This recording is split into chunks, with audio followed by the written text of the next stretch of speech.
Lads, welcome to the Totally Awesome Fishing Show again. I'm down here at Minehead in Somerset. We're going to be fishing over on a boat here. Our captain, it's a private small boat, a 21 foot, is Tomo. And coming with us is Craig Butler, who does shore fishing with us. You've probably seen Craig in some of our shore films. But the boat we're going on, a 21 foot Pirate, I have actually been on before, not this particular boat. Tomo's over on there readying the boat for us for our expedition to adventure, and fingers crossed. Well, they always say guaranteed fish, don't they? Is it going to be guaranteed? Chances seem to be pretty good. Let's get out there. I'm waiting for Craig to come. In fact, we were going anywhere without Craig because he's got all the bait. Fingers crossed we get to show you some fish. I'll tell you what, I'm taking some light rods as well, and let's just hope that everything goes with a bang.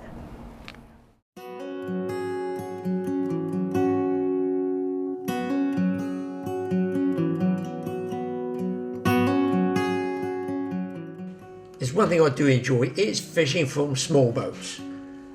I don't know whether it's the fact that you're captain on your own for the day, or in this case, Tomo's the captain. But look at this, no fishing. Don't like the idea of that, do you guys?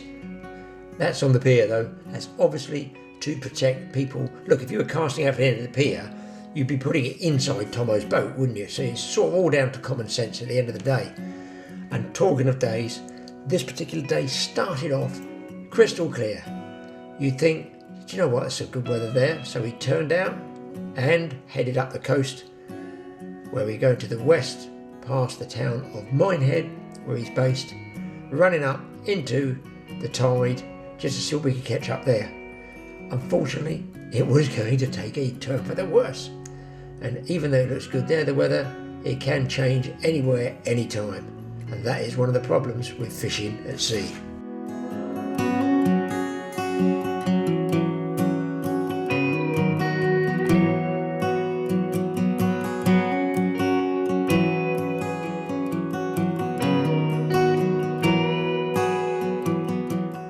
So after taking somewhat of a pounding going up the coast there, not far from shore, one of the benefits is you can see from this particular area of West Somerset is that you can fish very close to shore, and with that coloured water from the Bristol Channel, the fish don't seem to worry about getting in really shallow water.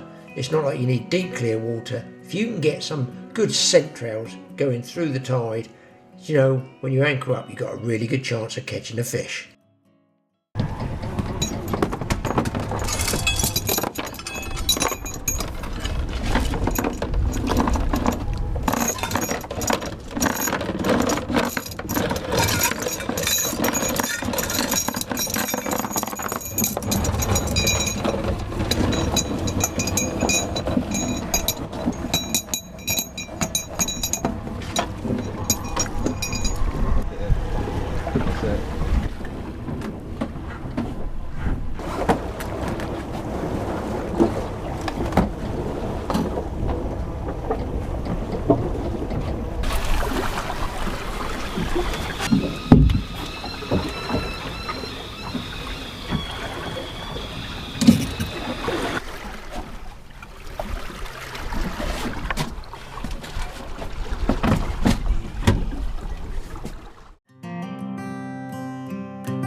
Now you can see Tomo is using a whole mackerel.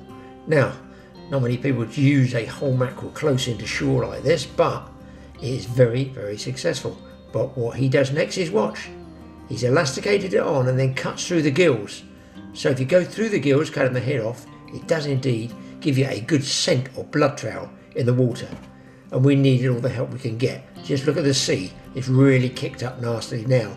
And here, close into the I'm going to call it the headland land there, the tide apparently rips through, and you can see there's a hell of a current going through there. It stirs up all this silt in suspension, and even though we're anchored, you know, we're still getting rolled around, bashed around. It's what you get. It's called wind against tide, and as all fishermen know, it makes even the biggest boat rock and roll around. Was it going to stop us fishing? No way, dream on.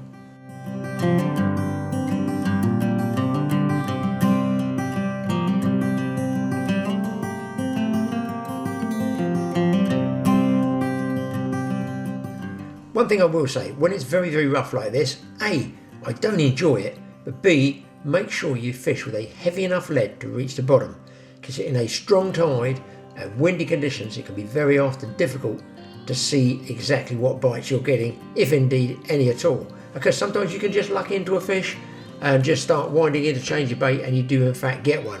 Here comes a smooth hound. Craig got this, I guess, on his up tiding rod there. Over the side it comes, looks like that was on a piece of squid. Nice looking fish. That would be, I'm going to say it's around the average size. They've got huge pectoral fins, and for those who live in foreign countries and don't know, that's one of our best shallow water fighting fish. And here they go with the boys putting on another bait. Use the elasticated thread to bind it to the hook to keep it straight for when you're casting. Just go round and round and round again. The head's been removed so all the juice comes out. And I think that's Craig who's binding that on there, and he's cut not through the gills, he's gone behind the gills of that bait, further back. But obviously, look, making sure that that point is always sticking up, because you don't want it to bury in the bait. One of the big problems you can get as a beginner is actually getting the hook to turn around, bury in the bait, and then the fish doesn't get hooked properly. Now you can see there, bit of guts, bit of juice coming out of there. So take a selection of baits and don't be afraid down here to use large ones. That one actually looks like a section of bluey, and he's cutting off a bit of tail section. If he's casting out up tiding, that will stop it tangling. This rod's going over the side, just straight down tiding, so you can go up tiding or down tiding, it really doesn't matter. And with 3 of us on a boat, a 21 footer, there's tons of space. We can actually fish a couple of rods each.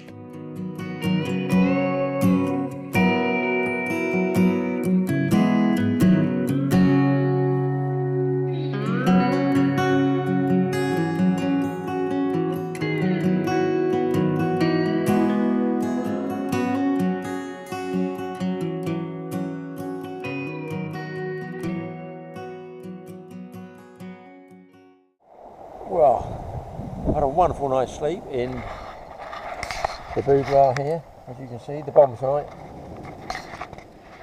Most military personnel are told to keep their gun close to them at all times. I go to bed, I keep my fishing rods close to me at all times. They're right there and I'm right there. I'm absolutely ready for action. So I've got my cornflakes down here, cornflakes in there, my milk, the booze on down the corner here, kettle's on the go. I'm always going to get up really early, to be honest, and have to go down there. I might still have an hour there. I think we're going at 10 in the morning.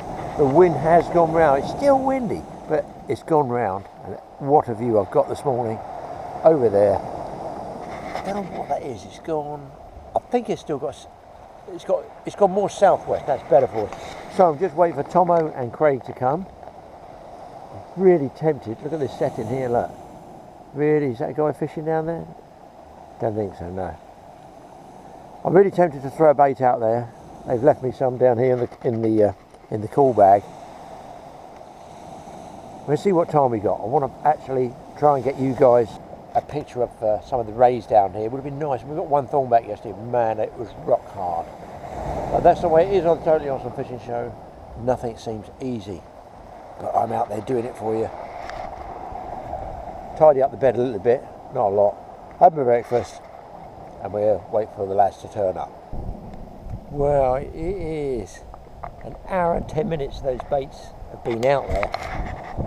That's a whole mackerel with the tail cut off, and a whole squid. Ominously quiet. I hope it's not going to be important today in the boat, part 2 as it were.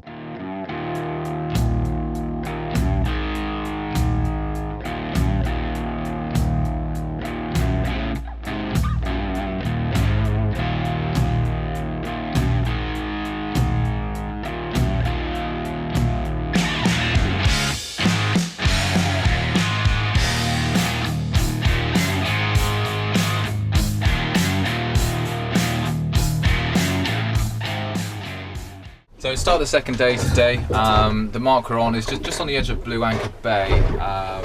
the ground that we're on is mixed. It's a mix of sand, a few silty, sort of muddy patches, and there's the odd little bit of coral about as well. So it's nice fish holding ground. Depth-wise, about 35 foot of water. And as I said, this will be the first mark we'll start on, and hopefully we'll get a few smooth hounds. We might manage to pick up a few rays, a few conger, and we'll see how the day goes. A little bit later on, if we've had some success here, we're going to stay in the same sort of area, but we might just push in a little bit closer and just see if we can pick up perhaps 1 or 2 different species in a little bit tighter to shore later. So Craig's first up, first cast, Craig? Yeah, first cast on a crab. It'll take very long to get a bite.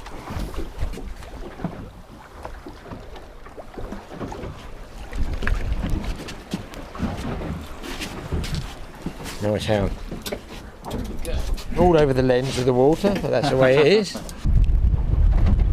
Well, a bit faster than yesterday. Yeah, it's only a baby. He's a start, isn't he? Yeah, absolutely, yeah. Right, let's get him back quickly.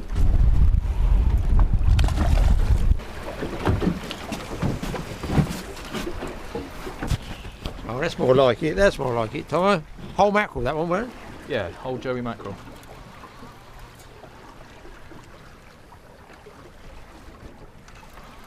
That was a real seek and destroy bait, that one, boys. That was a whole mackerel going out there. That's good fish too.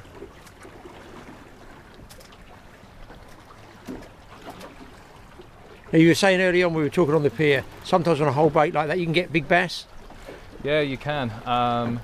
You get the odd bass around where we are actually. They're sort of picked up by accident, but guys fishing whole squid, whole mackerel, targeting the rays will from time to time pick up a nice bonus bass. I think this is probably an eel.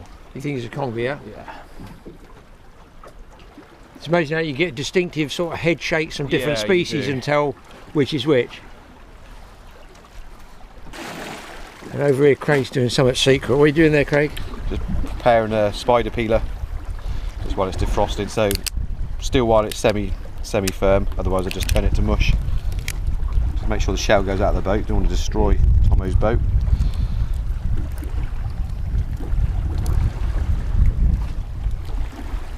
Back to Tomo, who's still continuing. You can see the eel? Oh, I see him on the top, yeah. You okay for your other lines? Yeah, I'll just the T-bar outside, or I'll be on T-bar. That's a close run thing. I nearly sat on Craig's box then. Look at that. Hey, that would have sorted my trousers out well and truly. I really should clean it, shouldn't I?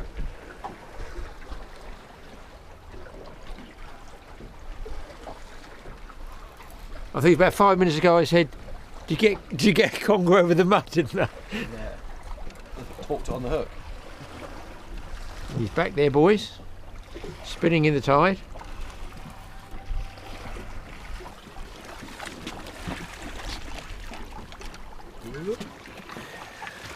You've got the lead there, Craig. There we go, conger eel.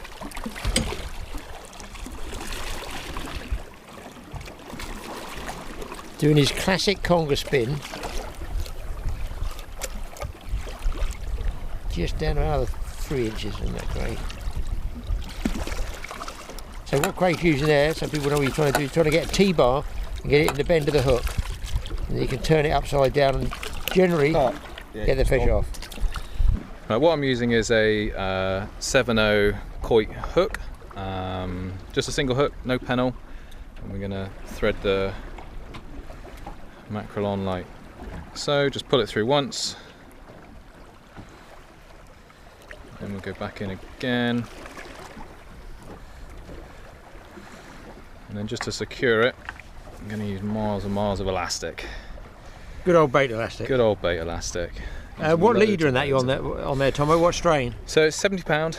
I really use that just so that should we get a conger or anything with teeth, it's not so likely to go through.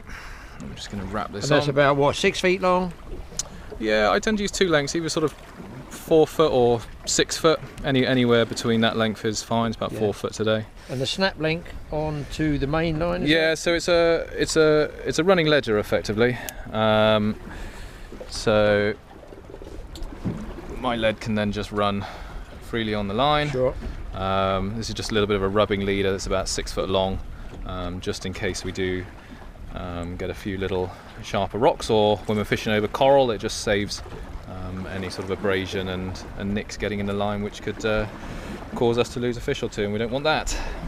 So my gripper, I actually put a little V in the wire, and I'm going to hang the hook in there. That's a good idea. Yeah. Just to help with casting, and then once the lead hits the water, that's going to pop off, and then that's going to leave your trace running free. That's another thing I've just learned. Which side you casting?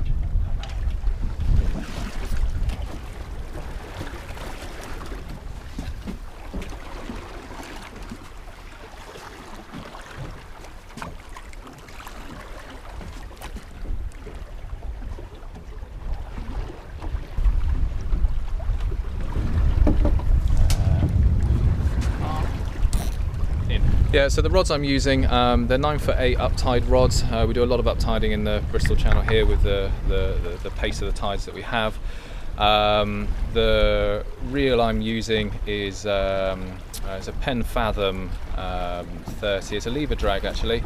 Quite a big reel. It might be a little bit bigger than most people would use, but for me that helps with the rate at which the line can be retrieved and picked up. Once you're winding quickly into a fish, we've got to eliminate that bow that we've put in the line as we're uptiding. So for me that suits nicely, and that's what I use. And for mainline I use a Rovex 10 times abrasion. I use that in 30 pound. That suits really nicely here. It's not too thick, it's strong, and it's simple to use.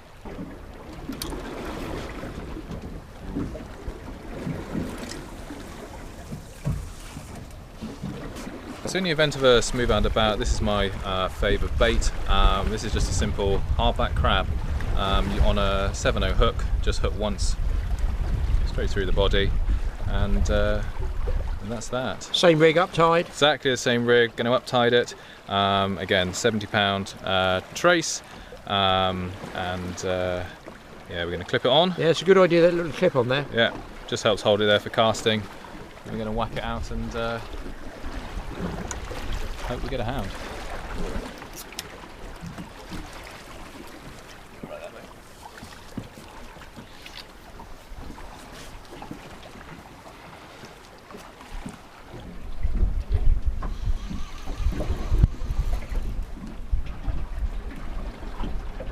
You got him.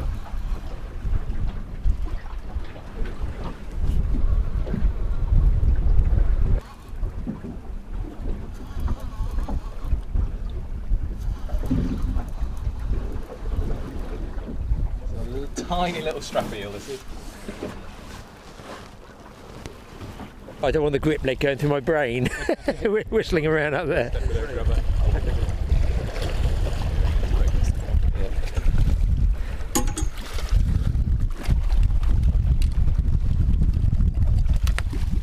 Job done. So we get the conger T-barred off. Craig's going to try and net this fish, and we'll see what species of ray it is for you. No gamblers out there willing to say what they think it is, Tomo? Oh, I can see it, so I can tell you. It's a thornback ray. It is a thornback, yeah. He's planing up in the tide there.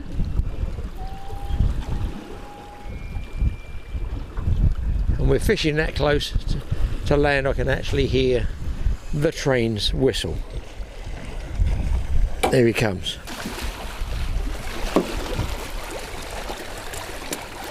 That's a nice thornback too.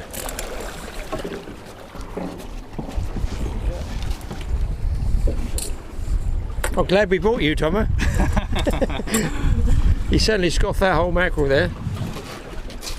So this is one of the species of rays that we would typically catch out here. It's a thornback ray.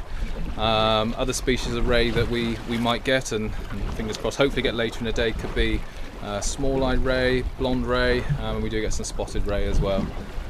But these guys in shallow water do put up quite a a good fight. Do you find they take mackerel over other baits, the thornbacks? Mackerel and squid would be what they would prefer. Yeah. There's not much in it between mackerel and squid, to be honest. Nice fish. There we go, nice fish. You see the thorns all the way down it. Lots of pretty patterns, all often different colours. Depends a little bit on what the seabed is they've been on. That's it, I'll let you slide There it we go. over. There's our thorny. Pop him back.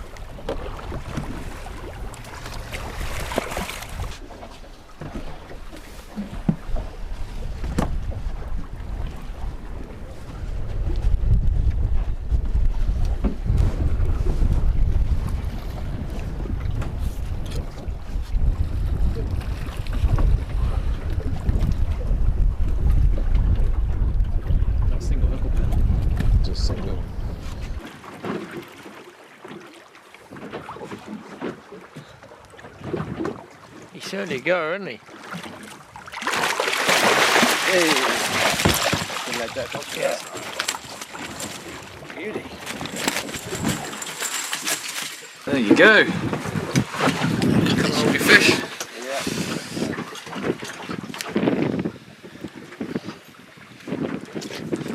Oh, still, I don't want to feel it, that's it.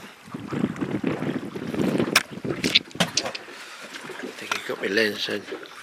Yeah, peace.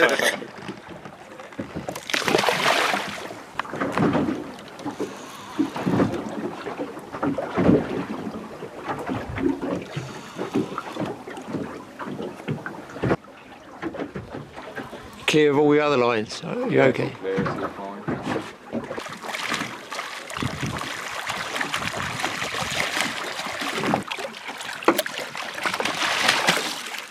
Done?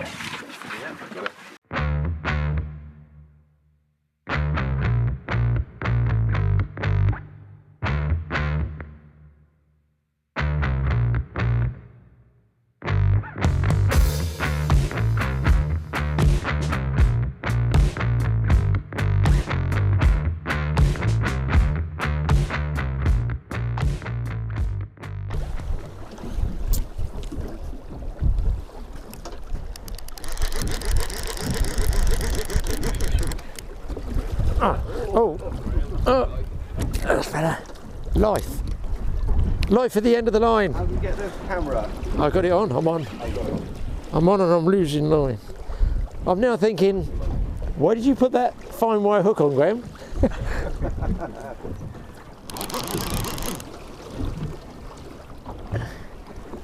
I'll just take my time, whatever it is. It's got to be an Elon Imagine. That banging. Oh, double header! There you go, take that one, double header. I get nothing all day yesterday. 4 dogfish and I get 2 at once. It's like the number 49 bus. You wait all day and then 2 come along. So that one's on crab, so there's every chance that one might be a hound, I think, yeah? This is swimming, it's going to the left and Okay, you tell me which way to go, because I won't. Oh, my feeding out a bit of line. Got mackerel on the one you... Yeah, whole mackerel. I followed your lead, Tomo. I'm no mug. Wow. There wasn't that much line on this one.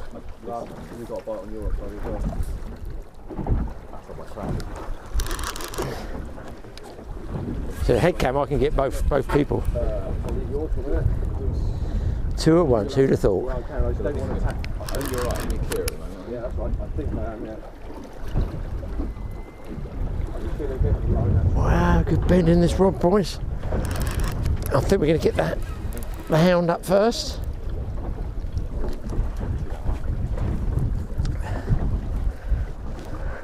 This makes it seem like we've got more fish than we have, guys. You know, Craig's hooked up as well now. On your rod. Exactly, yeah. I think we get the...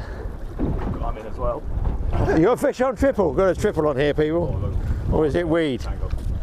A tangle, oh dear. A tangle, got no braid in there though, so. Just seen the knot go down there, guys, where the lines join. Don't tell anybody. I'll take this really steady because he might pull off that hook. Hopefully the hound is still on there. I feed him on there, yeah. You can feed him on there, yeah. I'm just going to keep working away smoothly. Hopefully we got him on the move now.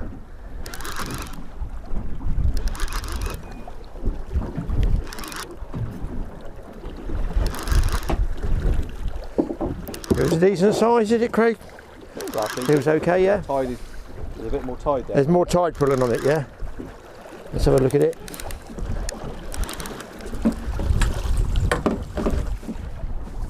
Yeah, I see the tail just down here. Let's have a quick look. Yeah, nice little smooth down there.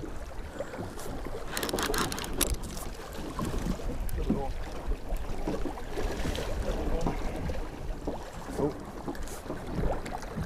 He's in.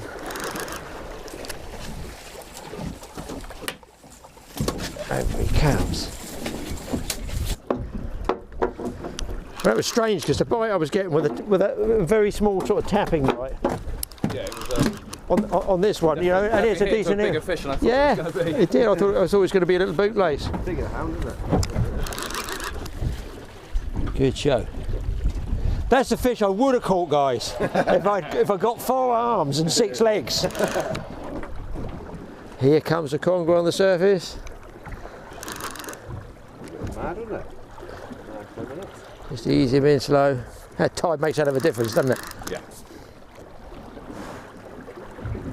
That's only on 50-pound mono, but if he comes off, he comes off. I'm quite happy just to catch a fish. Just watch that. Lead. I'm more worried about the lead coming off and seeing my visit to the dentist.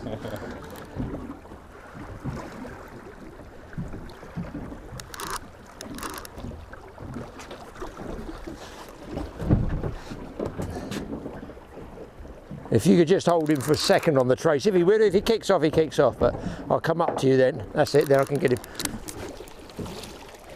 Wow, is he just... Oh, he's gone. He's gone. But the skipper touched the leader, so it's a caught fish, guys. That's a count, that's good. That saves a lot of grief and aggravation inside the boat. Thank you very much for that, Tomo. It's in the tide, isn't it? Yeah. Yeah. But it's also the time when they shake guys, the hook as well. Oh, thanks for telling me. Thanks for telling me. No pressure. Well, guys, we got what I thought was a small strap eel, and you were just recounting your monster bass. How you got it so close and then hook pinged out, and I can see now his mouth is absolutely open. This is a bass, guys. Oh, see if he's no. I'm going to take my time with this one. Silence envelops a boat as we wonder, is it going to ping out? Just so it stays in. It was weird because it wasn't a big fish when I hooked him up. You know, I thought it was like a dogfish or something like that. And as it got closer, it just got heavier and heavier. Because his mouth is open, he's just scooping. It's happened like a big scoop. Nice bass on a whole mackerel. Just hope he stays on and don't throw the hook.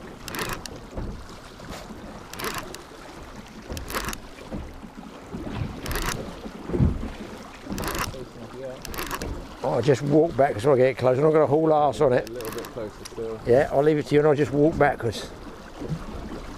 Oh, his lead's bouncing up and down. I can feel the lead bouncing and bouncing, putting the extra pressure on it. No, don't do this. It's like 6 foot from the net. I'm just going close. I'm going to wind down this way and I'm just going to walk backwards because there's no stretch now. I've got no stretch left. I'll go on the left-hand side. Oh, no, yay! What a buster! Woo! Look at that one, eh? Well, that was, they made up for yesterday's 4 dogfish I caught yesterday. Good, Dropped off in the net. Oh no! Oh, it's fallen off in the net. He's fallen off. Let's untangle him and pull him out. Lovely fish. Right, turn off now, getting weighed and getting returned. That's a nice fish, that one. Lovely fish, this one, Graeme. What a beauty. How's that then? Lovely fish. That's a great fish there. Pleased with that one. And a whole mackerel. Right, get a picture of you holding it, Graeme. Yeah. Get a picture of 2 of us, Craig. Yeah.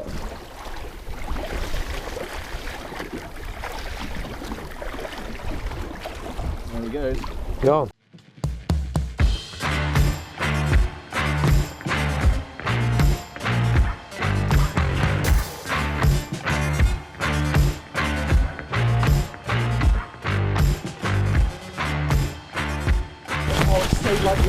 Oh no! Slightly hurt.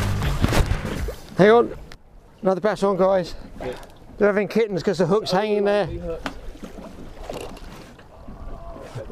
more. Yeah! He's there. Oh, it's so Oh dear. I was hovering over that bite for what? 40 winks. I wish I could say I was. It went screaming off like a shark one, guys. It just nicked on the edge, look. You were snoring away. Yeah, I was away, mouth was open, head was back. And look what it took. One of those nice baits. Brilliant. There we go, boys. Lovely looking bass. Let me get him on the other side for you, Craig. Hang on a second. With the paparazzi surrounding me. What a lovely fish. Oh, that's a lovely looking fish, guys. Yeah. Yeah. Beautiful. So there we go, guys. This is the boat to fish on if you want big bass. Big mackerel, big bass. And it's all down to luck, really, at the end of the day, because I was nodding off, honestly. I really was. What, guys? I was nodding off. Let's get him back. That's it, we're getting back.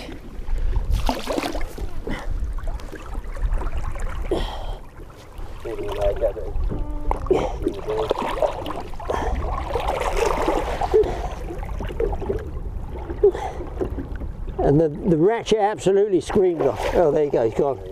Brilliant. I didn't drop Mike's microphone in the water. I've done that so many times. Let me just dry my hands, I've got salt on. That was so lucky, wasn't it? I was just shut my eyes, just, I was floating away like you do, nodding off. I thought, what's that buzzing noise?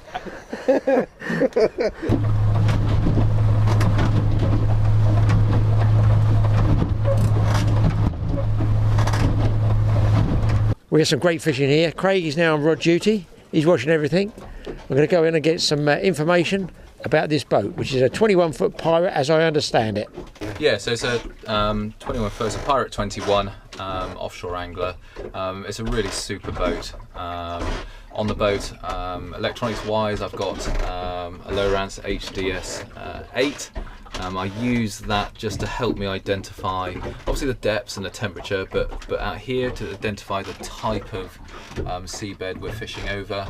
It's very easy to pick out the sand and the mud, which tend to give you a very flat line. But as soon as we go across ground that perhaps we've been covering this afternoon, you'll start to see little lumps and bumps, which generally indicate the sort of corally, stony areas that we might be fishing over. And then I use a Raymarine A65 chart plotter. Just to help with my navigation and just identify the different contours, and then combined with a little bit of knowledge of the tides and the size of tides, it's quite straightforward for me to look at the chart plotter and understand how fast the tide might be running at any time of the day. So then if I do want to move, it just helps me identify the better areas, more suitable areas to fish. The boat really, as I said, really is a super boat. It's incredibly seaworthy, and then it's got an awful lot of storage space in the cabin. I've got two lockers that run all down the inside, and at the moment I've got 8 fenders in there. I've got my cover in there. I've got turn that down a minute. I've got a couple of extra rods. I've got spare anchors, ropes, all sorts of stuff. And you know, that just helps me to keep everything tidy and clutter free. Yeah, and then this boat's powered by a Honda. It's a 175 horsepower engine, so it's quite a big engine. And fuel-wise, obviously being an outboard, it's petrol. And then the boat has quite a large fuel tank for a small boat. It's got a 190 litre fuel tank under the deck, which starts at about the cabin here and then runs back along the centre of the boat. And as I say, that's underneath the deck. Here it comes. Not quite. Oh, it's a big one. Hang on, actually, go back again.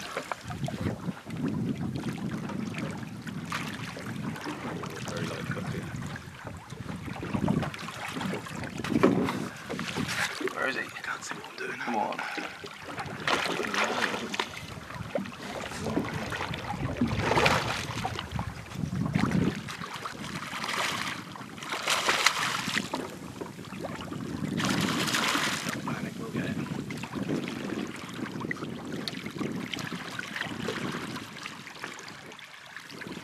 Yeah, well done. Good show.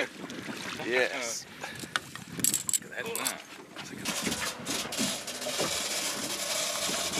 Oh, it's a good picture. What's that noise? It's my Build. pump. Oh, let's have a little I need the photos on. Let's have it a little bit more. And then going on outside onto the deck, the boat's got a lovely amount of deck space. You'll see that I've mounted rod holders in the sort of inner gunnels, and that allows me to keep all the rods clear and up and out the way of the deck. You know, so again, there's no clutter. The boat's also fitted with twin live wells. There's a live well each side at the back, which is a lovely little feature if you know, perhaps you're feathering up a few mackerel and you want to keep them live for bait later on in the day, or whatever it might be you want to keep live. It's also fitted with deck wash. You know, just at the end of the day, it's very simple to turn that on and clean the boat down.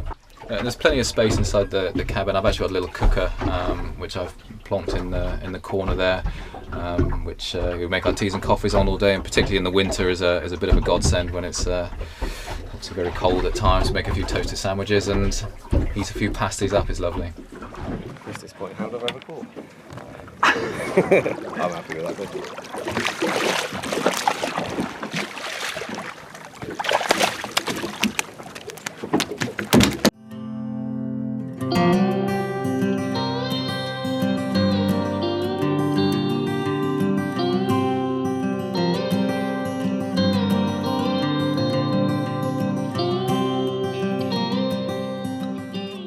You can use crabs, you can use squid, you can use mackerel, you can use bluey. I mean, the reason is I go down this area is because the fish just seem to take pretty well anything. I mean, one day it's one bait, another day it's a different bait. So what they do down there, they use a lot of combo baits a lot of the time, and they mix them up, fishing different baits together and bind them together with the bait thread. So you could have squid and mackerel, you could have bluey, you could put a crab on, some sand eel, some ragworm, some lugworm. It gives you a good option, and all this close to shore fishing opens up a whole world of action for you, as hopefully you guys are going to find out in a minute.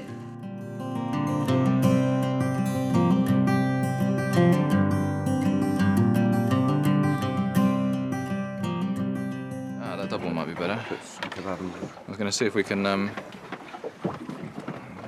just sort of bind a few together with some elastic. This is the size that they get off the piers in the nets, is it? Yeah, we do get bigger ones, and normally when I'm just catching a hardback, so we just chuck these back. But I thought I'd just hang on to a few and try them, yeah. Yeah, pick them out the box. Would there be any good float fishing for mullet or something like that? You know, in there. I don't see why not. I mean, when we get the bigger ones, they're brilliant bait, absolutely brilliant.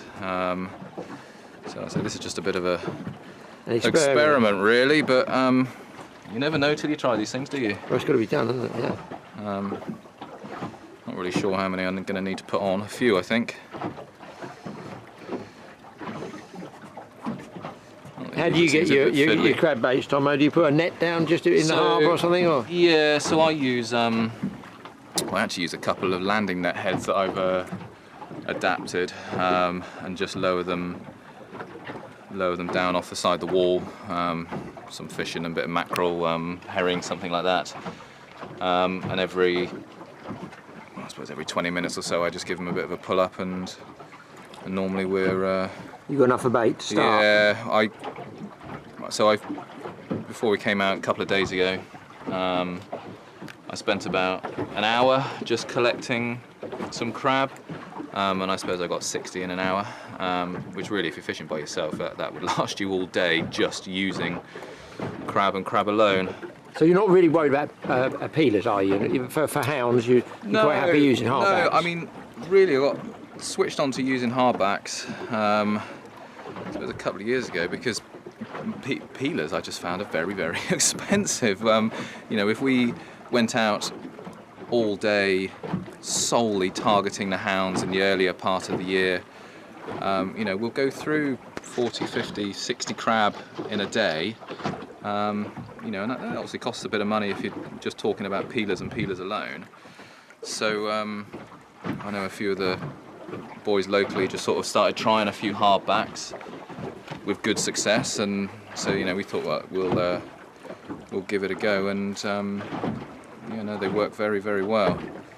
So much so that I would go out for a day's hound fishing with hardbacks. You're happy to? Alone. Just those.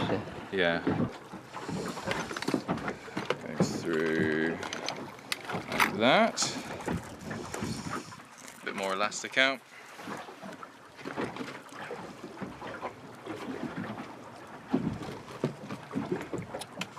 Get hold of it. There we go.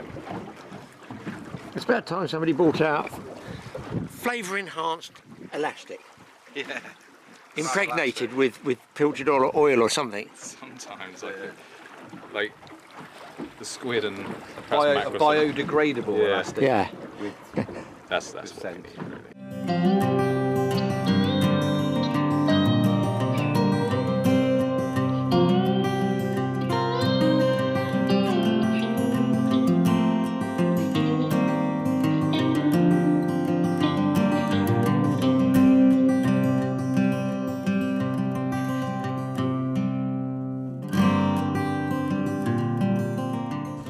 Well, Craig was soon back in action again. Not big eels these. They do get some decent sized eels down there, big ones, but some of these fish are, well worth catching, give you some good action, especially on light tackle, but of course you are governed by the strength of the tide. So it's very important when you go down to the Bristol Channel area, you check with the charter skippers exactly what you're going to be doing on a set tide, a big spring tide, a neap tide, and obviously the wind direction. And this one's just being released with a T-bar. Turn it upside down the hook and you just give it a jerk and it just flies straight back into the water.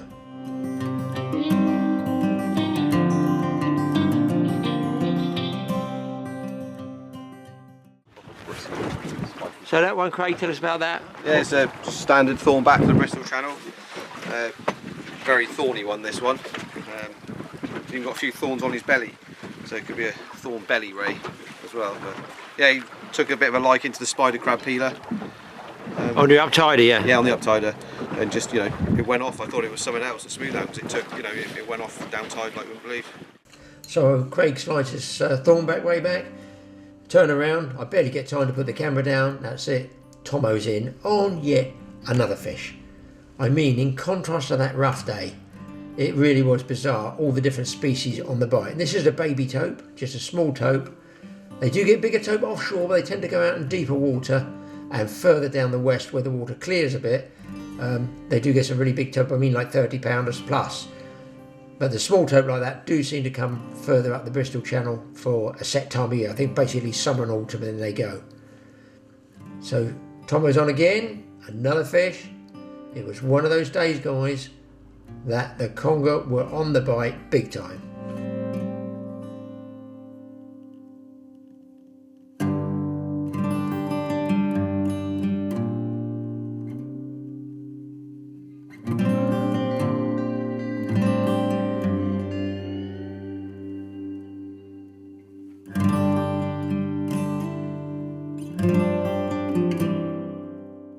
Now we were looking at this one, we think this is a baby bullhuss between us because of the larger spots. We don't think that's a dogfish. They were discussing the space of the nasal flaps, the size of the mouth, the fact that it twisted and contorted and held like that and didn't go backwards and forwards, but we think it's a bullhuss, a small bullhuss. What do you guys think? How about this, guys? A double header. Double header of fish at the same time. And look how close to shore we're fishing. Just to the right of Tomo is literally the harbour of Minehead, so you barely go anywhere to get a bit of action. Obviously it changes, conditions change, the tides can dictate where you're going to fish, but on this particular day we were catching fish after fish very, very close to shore. And here we go again, a double header of small conger eels. It looks like two different baits. It looks like squid on the left, maybe that's crab or something on the right, but it just goes to show you it doesn't really matter what you're using, two different baits, and we got a couple of eels. And they kept coming. My goodness, I think even I caught one as well. Here we go. No, it's not mine. There's pretty nice new green beads on it. That's definitely not mine. The fish has gone back. Craig's, there you go. No, Craig's in another fish. I don't know who called that last one. I think it must have been Smith. And so the fishing went on. It was bent rods and action all the way. So people, thanks for joining us on this fishing trip. Thanks for watching the Totally Awesome Fishing Show. Don't forget to watch out for Mike's TAOUTDOORS. Hit the subscribe button. Hit the notification bell on both of those. Don't forget to share it.